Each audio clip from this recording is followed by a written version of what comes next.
everyone, and welcome to this week's Out of the Blue.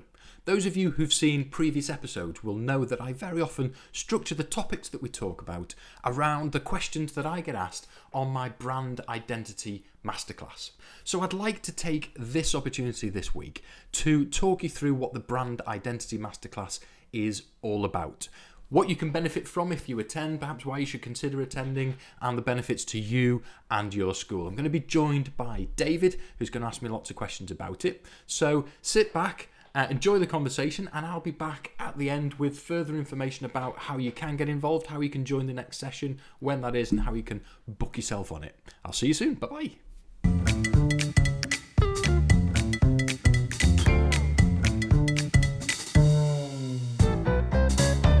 Hello, David. How are you? Hi, Mark. Yes, I'm very good, thank you. Excellent. I've been enjoying the sunshine recently. I wish I could say the same thing. The weather's not quite as fabulous in Rochdale as it is in Marbella. No. Yeah. A little bit well, wet. It is one of the reasons I moved. Yeah, admittedly. Rochdale versus Marbella. I can't possibly understand why you would do that, but never mind. So this is going to be a bit different because, as I said in my introduction today, we're going to talk about the masterclass that we've been running over the last sort of 6 or 7 months. I've certainly had quite a lot of questions from people just wanting a bit more information about it and what it's about and what it involves. So in a recent seminar that I was involved with, I mentioned it in there, and then that sparked quite a lot of interest. So I thought it'd be a good idea for this episode if we chat it through really and let people know what it's all about, and they can make a judgment call as to whether it's something that is going to work for them. But what's going to be different is, well, you're going to be asking me about it. So I'll ask about it because I need to know more about it, Mark. I know that you've done a lot of them, and they have proven really successful. We've had some fabulous feedback from the schools that have attended, and so I guess really, if we're going to open this up, who is the masterclass for? Would you say? Well, put it together for specifically for state schools, academies, and trusts. And it's a masterclass that focuses on the issues involved with marketing and communicating in state schools, basically in that state environment. There seemed to be quite a lot going on in the independent sector. And I think one of the issues was nobody really knew who was responsible for marketing in the state sector and in the state schools. So we've had all sorts of people that have attended, to be honest. We do have lots of head teachers that come along and deputy heads, school business managers. We've had trust SEOs. We've had financial directors from trusts. We've had trust marketing managers. There's a whole raft of different titles of people that attend. We've even had governors. We've even had school governors attending as well, haven't we? Some of them. Yeah, and I think it's down to who marketing gets dumped on is a phrase that somebody has used. It got dumped on my door, but it's who's responsible for the marketing, really. And I think what's different there is very often that's a person within a school that quite often doesn't have a massive amount of experience, might not have done a great deal of marketing, or may have done. So there's this whole breadth of knowledge or lack of knowledge. And I think the one thing that shines through from the people that have attended is that they want to gain some confidence in it, and to get an idea of how they can confidently move forward. So there's quite often this feeling that they should be doing something. And, where do you start with that? And how can you be confident that what you're doing is the right thing? And how can you convince other people in the school or the trust that actually we should be focusing on this? We should be thinking about marketing. So that's it, really. It's those people, anybody in that situation, anybody that wants to try and get a handle on what they're doing and how effective that is, or just wants to be able to look at, some ideas, I suppose. Yeah. And I guess it's good. I know some of the questions that you ask in the workshop, really, those questions really do get you to think about the specifics. Why are you doing it? What is it for? Yeah. Where do you start with that? Giving exercises to tease out that information and just to help with that. And then some practical advice on once you've come to some conclusions, or you've got some answers to some questions, then actually how do you go about delivering that within the school? What steps can you take? And actually mapping it out. So there are some simple steps to follow. Yeah. Because, as you just said, most of the time, the people involved don't have that expertise. They're doing it for the first time, or they've not done it very much. And so they're just having those steps to follow just helps that become more of a routine. It's that muscle memory, isn't it? You've done it a few times now, you know what you're doing, and it just becomes a little bit easier, less daunting, and then you're more likely to actually go ahead and do it and complete what you needed to do. Yeah, we distilled it down really into 3 key things to get in order and to get right. And the reason that works is obviously different schools can be in different situations and can be at a different stage in the development of effective marketing. But if you lay out those 3, they're the 3 key points that the whole thing centers around, and they're what people should take away. And by making sure that each of them is in place, then you've got a really good, stable platform for starting some effective marketing, some effective communication, and just making sure that actually the way that you're talking about your school is on brand, is right, is the correct way to talk to parents. So some schools might sort of think, well, you get to the stage where, and they've sort of, well, step 1, we've got all that, and that's okay. But it's a really good thing to be able to check that off and see that actually, we're not too bad. And that gives quite a lot of confidence as well sometimes. We're doing that, but we're not doing 2 and 3. So if we can get them in place, this is going to move on. It's going to be more effective. Yeah. And what are the challenges that they're usually facing? Those that come on the course, they must have they must have decided to come to the masterclass for a reason. That they've got their own challenges. Are there usual challenges that they might have? Yeah, they got the money. It's actually a question we started asking at the start of the course, because it was really powerful for me to hear the challenges that schools were facing, and I think that there is that tendency for schools to say, when you ask what challenges are you facing, they will all say funding. We've got no money, because that's kind of true for most schools. Most schools are feeling that sort of pressure. But what comes back is, I think that's quite powerful for them, because if you sit down and think about, okay, so we've got the funding issue, but actually, what are the challenges from a marketing point of view that we've got? I think there's been a real pressure on pupil numbers. We're aware of that drop in birth rates across the country. I think we read recently that there's been sort of a 12% drop in birth rates since 2012, just across the UK. And that's, that can be more marked in certain locations. There are certain areas, Milton Keynes, for example, is a particular area that's really had I would imagine that's quite a lot higher than 12% from the response that we've had from schools in the area. So that sort of downward pressure. So if you're a £2 primary school, £60 primary school, 2-form entry, that's 7 pupils that you're naturally not going to get, because the 7 pupils don't exist. There are fewer children out there. So schools are just having to up the game, work a little bit harder. Just to stay the same, really. That's without dropping. Never mind increasing that number, just to stay where you are now. Exactly that. And then, that tends to be coupled. Some of the more specific things that schools talk about is that other schools have just got cleverer. So there's a feeling of competition, which is an uncomfortable word, really, in education. Lots of educators are very uncomfortable with the idea of competition, which I completely understand. It is alien to that, but it's true, unfortunately. And so that what's happening is schools are getting savvier about the way that they market themselves. There are schools that have that have joined multi-academy trusts that have got more capacity to help, and I maybe have a marketing manager that will look at the school and help them. Schools are coming to people like us and accessing our services to improve what they do. So there's that sort of pressure on the school to up the game. And another, so you've mentioned schools quite a lot there. Are there specifics for trusts that are possibly slightly different to schools? Because I'm thinking of a few, but it'd be good to hear your take on that. Yeah, definitely. The pupil numbers again is an acute issue for the trusts.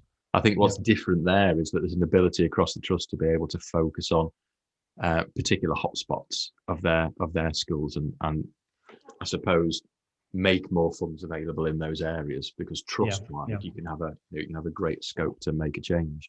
But I think with the trusts, certainly recently, a lot of what they're considering now is, in terms of their marketing and communications, is all about their growth, for obvious reasons. All of the movements nationwide for trust growth, and it's certainly what the government is pushing towards. And there's the funding, as we know, that is being made available very, very specifically for trust growth. So trusts are then thinking, how do we go about doing that? We kind of know what we want to do, but in terms of going to market, in terms of attracting new schools, that's a whole different kettle of fish, really. That's a whole different way of marketing within education, and we're doing so much more of that with trusts now. It's improving their brand and brand recognition, and then communicating that effectively. Sorry, go on. No, which I've noticed has come from the masterclasses, that they've been specifically there to consider their own brand as a trust, to understand more about what that is, so that they can get buy-in internally from the schools that are already within the trust. Exactly. And they can communicate more effectively to their own schools. And then following that, once they understand what that is and they can do that effectively, they can then look outwardly to attract the schools that want to align with their values. I think that's definitely true. I think the point you made about the existing schools, so that internal communication, lots of trusts that I talk with, their first challenge really is that they don't feel that they've got their brand right for their existing schools, and that perhaps the existing schools aren't recognizing what it is to be part of the trust. And that has to be right if you're then going to think outside of your existing school base and look at growth and look at bringing other schools in, because there kind of needs to be a roadmap for that. You need to understand where the new schools sit. What type of trust are you? There's lots of, when I ask trusts what's going to attract a school to you, and it's, centralized services, the ability for a school to focus on education. We look after all the finance. We can help with recruitment. And much the same as I talk to schools is, that's why they'd want to join a trust.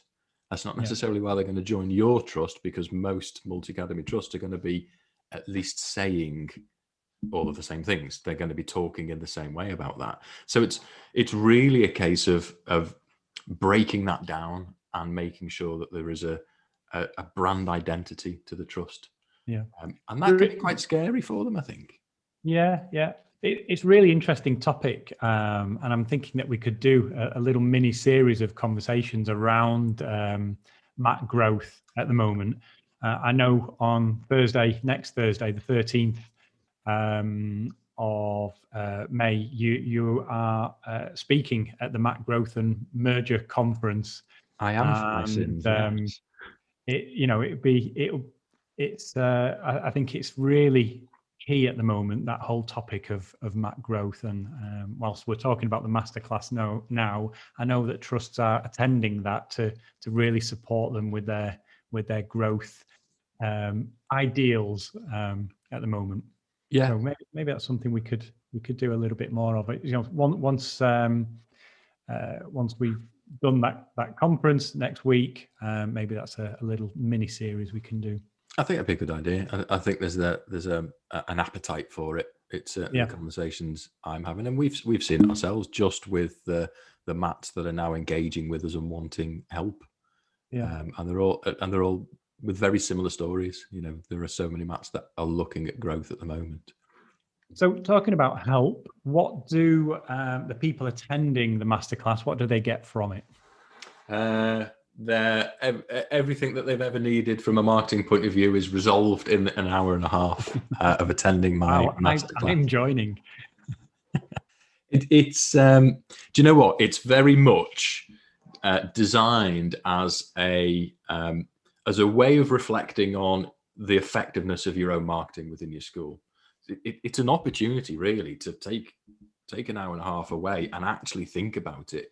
And a lot of responses I get from people when they talk about the masterclasses, that they've not even done that really. They've not had the opportunity to just stop and think, and to be able to have their own activity in the marketing that they're doing, whatever level that might be at, reflected back at them, and just having a constructive voice that they can listen to. So it gives people tools to assess the effectiveness of their own marketing, and be very truthful and honest about it, and to then highlight some very key areas where there are easy to fix holes, for want of a better word. So people come away from the masterclass with some real, that they've got the 3 steps that I taught them through, but there are also lots of little hints and tips that we go throughout the session that they can take away and should be able to rectify and fix in their own school if they recognize it. Most people do, because most people are making the same mistakes, to be fair. And they don't cost anything. They're kind of little free things that you can do that are reasonably easy to achieve, and some of them are very easy to achieve, but will actually have an effect. Will make a difference.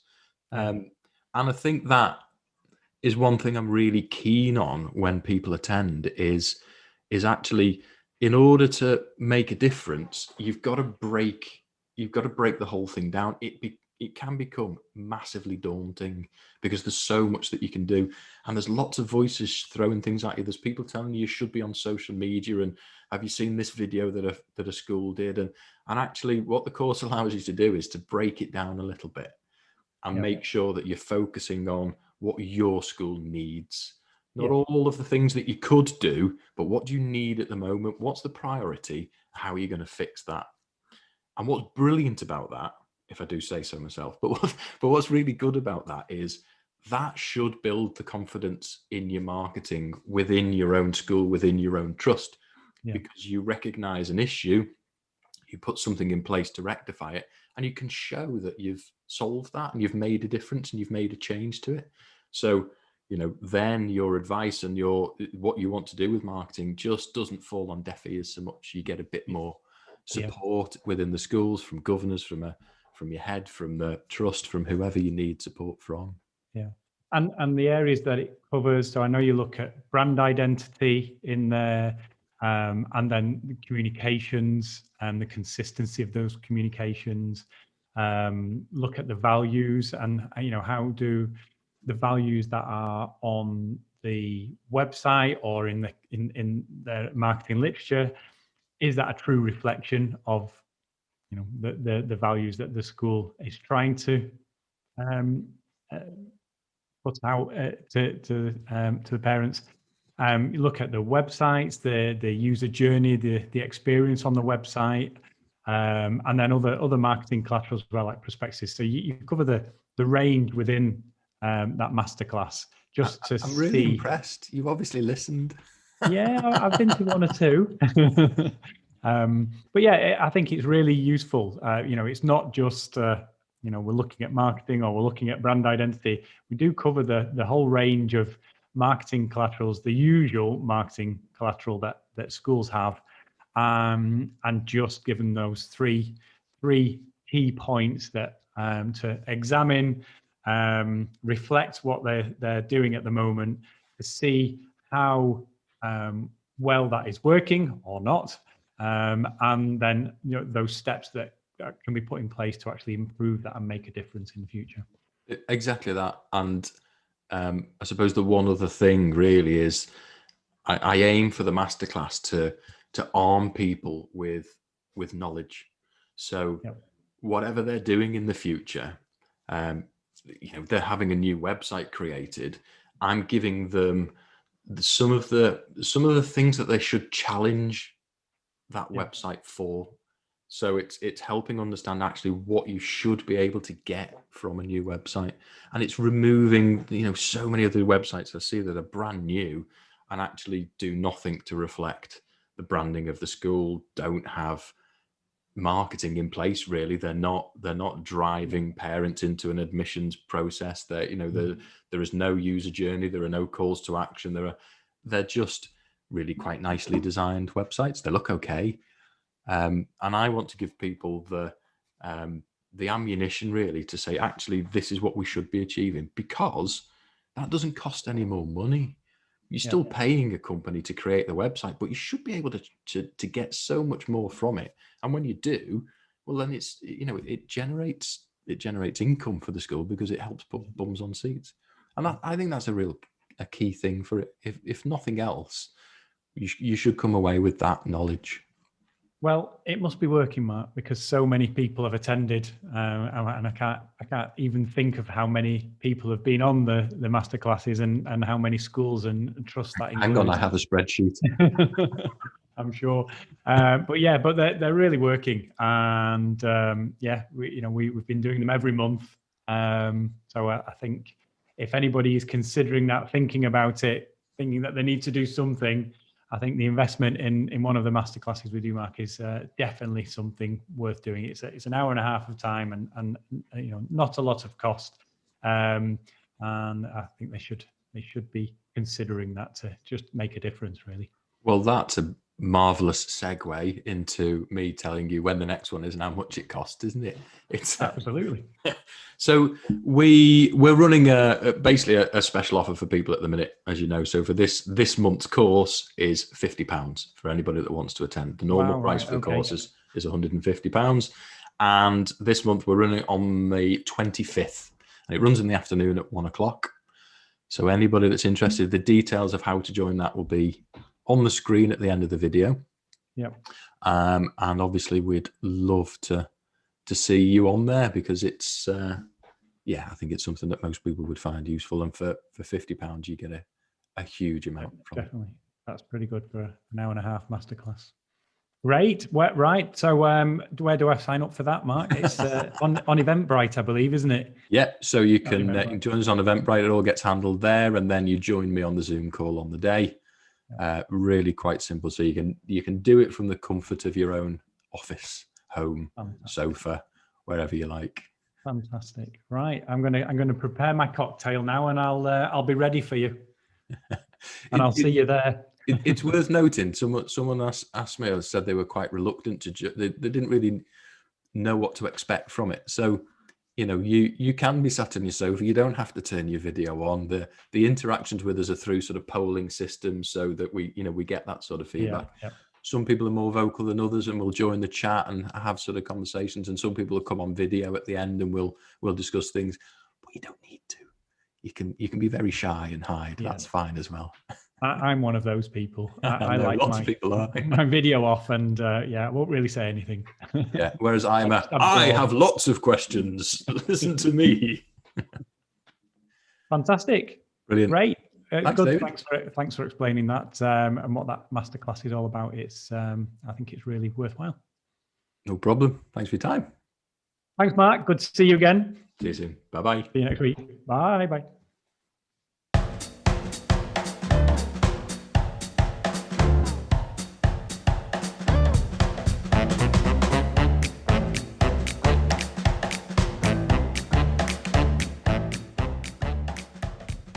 Okay, so there you go, the Brand Identity Masterclass.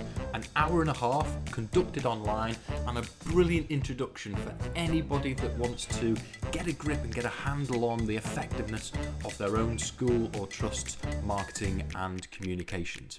Okay, so the next event is on the 25th of May at 1:00. The usual price, as we mentioned in the episode, is £150. It's available this month for £50 for anybody that wants to attend. There's some further details will be coming up on screen, and I will put details in the comments of a link that you can use to click through and book yourself onto that course. So if you in any way want to try and get a hold on your school marketing, you want some tips and some advice, and you particularly want my 3 steps to making sure that your marketing becomes efficient, then please do book on. I'd love to see you there, and hopefully see you again next week for the next edition of Out of the Blue. Thanks for watching. Goodbye.